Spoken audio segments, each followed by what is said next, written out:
काय विजय सर म्हणजे नांदेड जिल्ह्यामध्ये ऑक्टोबर महिन्यापासून साखरेचा हंगाम सुरू झाला. गळीत हंगाम शुभारंभ चालू होणे आज 5 ते 6 महिने झाले. अनेक कारखानदारांनी शेतकऱ्यांचा ऊस नेऊन गेल्या 3-3 महिन्यापासून ऊसाचे पेमेंट अदा केले नाही. या अनुषंगाने अजय बोरांडे साहेब यांच्यासोबत सर्व त्या ठिकाणचे लोक शेतकरी नेते, गव्हर्नमेंटचे सर्व सहयोगी या ठिकाणी सहसंचालकाला भेटण्यासाठी आले. कारखानदार आणि शेतकरी याच्यामध्ये महत्वाचा दुवा असणारा ऊस आम्ही वेळेवर कारखानदाराकडे द्यावा आणि कारखानदार मात्र 6-6 महिने ऊसाचे पेमेंट देत नाही. आज आमच्या भागातल्या लोकांचे शेतकऱ्यांच्या मुलामुलीचे लग्न रुकलेले आहेत. आज एवढी प्रचंड महागाई आमच्या शेतामध्ये असला ऊस कारखानदाराला नेऊन आम्ही 4 महिने झाले आणि असं असताना हे मगरूर कारखानदार आमच्या शेतकऱ्याला ऊसाचे पेमेंट देत नसतील तर कारखानदार आणि आमच्या शेतकऱ्याला वाचवणारा माणूस कोण आहे?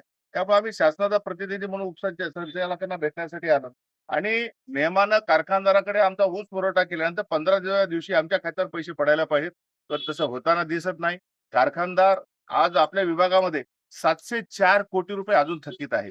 आज कारखानदार पूर्ण ऊसाचा हंगाम संपला. आज एवढ्या भागातले शेतकरी या ठिकाणी आलेले असताना म्हणजे कुठं किती प्रत्येक भागामध्ये या गोष्टीची जाणीव अशी प्रकर्ष जाणवली पाहिजे की शेतकरी अडचणीत आहे. शेतकऱ्याला मदत करणारा कोणी नाही. लोकप्रतिनिधी इप्स्टिन फाईलमध्ये व्यस्त आहेत. लोकप्रतिनिधी अशोक खरातमध्ये व्यस्त आहेत. लोकप्रतिनिधी पक्ष फोडण्यामध्ये व्यस्त आहेत. लोकप्रतिनिधी महागाईमध्ये आणि मोदीचं गुणगान गाण्यामध्ये व्यस्त आहेत. केंद्र आणि राज्य शासन आज शेतकऱ्याला देशोधडीला लावत असताना, आज अमेरिकेकडे ट्रेड डील करून भारताला त्या ठिकाणी अडचणीत आणत असताना आणि सर्वसामान्य माणूस गॅसच्या लाईनमध्ये, ओटीपीच्या लाईनमध्ये, अरे पण ज्या गोष्टी करणं अपेक्षित आहेत त्या तुम्ही करत नाही. सर्वसामान्याचा केंद्रबिंदू असणारा साखर कारखाना, सर्वसामान्याची उपजीविका असणारा आमचं पीक म्हणजे ऊस, या ऊसाचे हमी भाव ते सुद्धा तुम्ही वेळेवर देत नसाल तर माझा शेतकरी जगणार कसा आहे? आणि म्हणून आम्ही आज अजय बोरांडे साहेबांच्या ठिकाणी स्वागत या ठिकाणी केलं की खरं म्हणजे हा प्रश्न फार पहिल्यापासून उपस्थित करायला पाहिजे होता.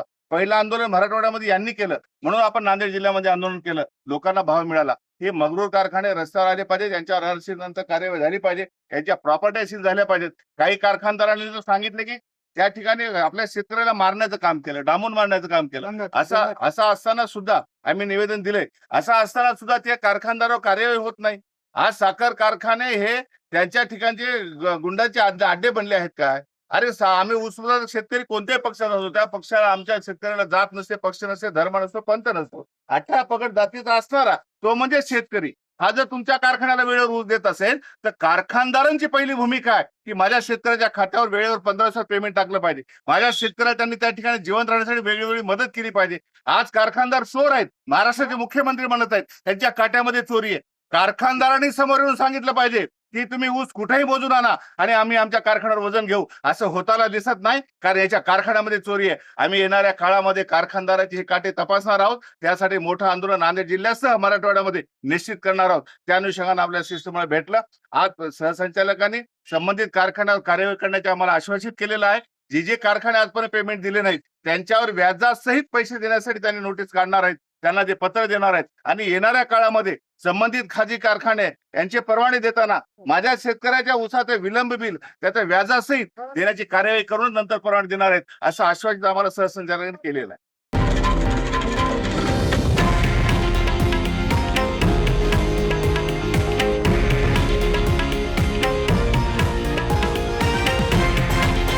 हे आहे देशातील नंबर 1 न्यूज नेटवर्क आणि आपण पाहत आहात TV9 मराठी, एकमेव.